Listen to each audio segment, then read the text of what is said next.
شان کیسی ہے جیسی کسی کی بھی نہیں ہے. اللہ نے قرآن کریم میں آپ کی فضیلت کا نہیں افضلیت کا ذکر کیا ہے. مختلف حوالوں سے قرآن کریم دیگر انبیاء کا ذکر کرتا ہے, خاتم الانبیاء کا بھی کرتا ہے, لیکن اسلوب مختلف ہے. اگر ایک عنوان کے تحت دیگر انبیاء کا ذکر ہے, اسی عنوان کے تحت امام الانبیاء کا ذکر ہے, تو واضح فرق نظر آئے گا. انبیاء کا ذکر اس اسلوب اور طرز سے ہے, ان کی فضیلت کا اظہار ہوگا, اور مصطفیٰ کا اس طرز سے ہے, آپ کی افضلیت کا اظہار. آپ کی افضلیت سب سے بڑھ کر فضیلت. آپ کہیں گے کیسے؟ آئیے قرآن کریم کی آیات کا سہارا لیتے ہیں. اللہ نے قرآن کریم میں ایک حوالہ سے حضرت آدم کا ذکر کیا. فرمایا علم آدم الاسماء کلھا. اللہ نے جناب آدم کو تمام ضرورت کی چیزوں کے نام سکھا دیے. آدم کا تذکرہ سیکھنے والے کی حیثیت سے کیا گیا, شاگرد ربانی کے طور پر. اور جب حضور کی باری آئی تو انداز بدل گیا, اسلوب بدل گیا.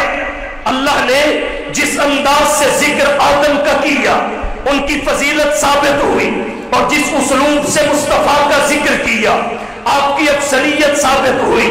آپ کی باری آئی تو سیکھنے کے حوالے سے ذکر نہیں کیا, سکھانے کے حوالے سے کیا. یعلمکم الکتاب والحکمہ ویعلمکم ما لم تکونوا تعلمون. آپ کی شان یہ ہے کہ آپ تمہیں کتاب کی تعلیم دیتے ہیں. یعلمکم الکتاب والحکمہ, حکمت کی تعلیم دیتے ہیں. ویعلمکم ما لم تکونوا تعلمون, اور ان چیزوں کی تعلیم دیتے ہیں جنہیں تم جانتے نہیں ہو. وہ تین چیزوں کا ذکر کیا. نمبر ایک تعلیم کتاب. یعلمکم الکتاب, اہل علم نے لکھا ہے, اس میں تمام شرائع الہیہ آ گئے. والحکمہ, حکمت کی تعلیم. اہل علم نے لکھا ہے, اس میں تمام علوم نافعہ اور فاضلہ آ گئے.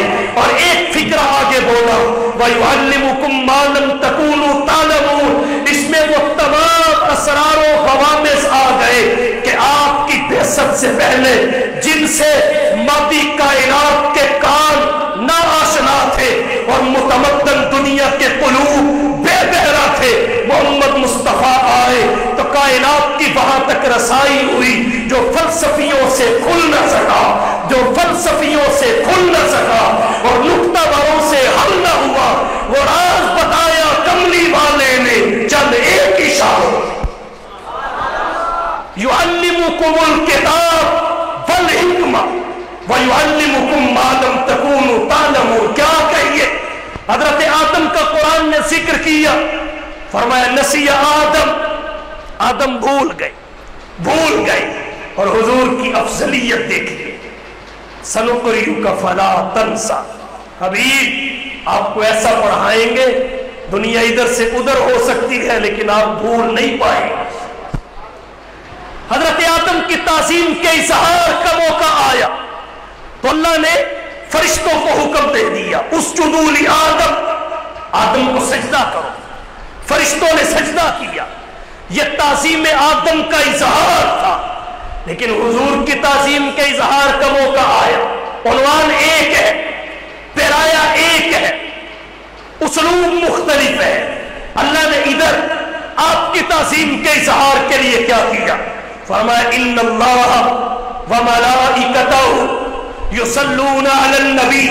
بے شک اللہ اور اس کے فرشتے نبی پہ درود بھیجتے ہیں.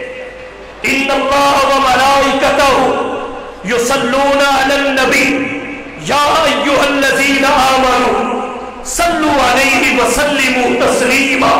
اے اہل ایمان, تم بھی نبی پر درود اور سلام بھیجا کرو. اس کی تائید اور مصداق و مراد میں نہیں جانا چاہتا, صرف آپ کی منفرد شان اور عظمت افضلیت کے اظہار کے لیے فقط ایک دو نکات آپ کی توجہ کی نظر کرنا چاہتا ہوں. آدم کی تعظیم کے اظہار کے لیے اللہ نے فرشتوں کو حکم دیا سجدہ کرو, انہوں نے کر لیا. تو جو عمل آدم کی تعظیم کے لیے کرایا گیا اس کی نسبت رب کی طرف نہیں ہے، اس میں رب کی شرکت نہیں ہے، اور جو مصطفیٰ کی تعظیم کے لیے کرایا گیا اس کی نسبت پہلے خدا کی طرف ہے، پھر ملائکۃ اللہ کی طرف، اس میں رب کی شرکت ہے۔ ان اللہ وملائکتہ یصلون علی النبی، اللہ سجدہ نہیں کرتا کیونکہ وہ مسجود ہے، لیکن نبی پہ رحمت بھیجتا ہے کیونکہ اللہ نے مصطفیٰ کی تعظیم کے لیے فعل وہ چنا ہے جو سب سے پہلے رب نے کیا، پھر دیگر نے کیا۔ پھر تعظیم آدم کے اظہار کے لیے سجدہ فقط ایک دفعہ ہوا، فقط ایک دفعہ، اور مصطفیٰ کی شان دیکھیے، آپ کی تعظیم کے لیے درود کا حکم ملا، وہ بار بار ہوتا ہے، اس میں تکرار ہے، اس میں استمرار ہے۔ ان اللہ وملائکتہ یصلون، استمرار پہ دلالت کرتا ہے۔ ان اللہ وملائکتہ یصلون علی النبی یا ایھا الذین آمنوا صلوا علیہ وسلموا تسلیما۔ کیا کہیے؟ حضرت موسیٰ علیہ السلام کے حوالہ سے قرآن میں پڑھیے، حضرت موسیٰ نے دامن پھیلا کے کہا ربی شرح لی صدری ویسر لی امری، ربی شرح لی صدری، اے پروردگار میرے سینے کو کھول دے، سینہ کھول دے۔ دامن پھیلایا، ہاتھ اٹھائے، زبان پر دعائیہ الفاظ سجائے، پھر شرح صدر کی دولت اللہ نے عطا فرمائی۔ مصطفیٰ کی شان یہ ہے، ابھی دامن نہیں پھیلایا، ہاتھ نہیں اٹھائے، دعا کے الفاظ زبان پر نہیں آئے، اللہ نے جبرائیل کو پہلے بھیج دیا تاکہ موسیٰ اور محمد کا فرق واضح ہو جائے، فضیلت اور افضلیت نکھر کے سامنے آ جائے۔ اللہ نے جبرائیل کو اس سب کچھ سے پہلے بشارت دے کے مصطفیٰ کے پاس بھیجا۔ جبریل نے آ کے کہا الم نشرح لک صدرک، اے حبیب کیا ہم نے بن مانگے، بغیر سوال کیے، بغیر دامن پھیلائے، بغیر ہاتھ اٹھائے، الم نشرح لک صدرک، کیا بن مانگے علم اور علم کے لیے آپ کا سینہ کھول نہیں دیا؟ اللہ نے ایسا سینہ کھولا، حضور فرماتے ہیں اوتیت جوامع الکلم، تمام انبیاء میں جامع کلمات مجھے عطا کیے گئے، الفاظ تھوڑے، اندر معانی کا ٹھاٹھے مارتا سمندر۔ اوتیت علم الاولین والآخرین، اولین و آخرین کے علوم مصطفیٰ کو بخش دیے گئے، آپ کو عطا کر دیے گئے۔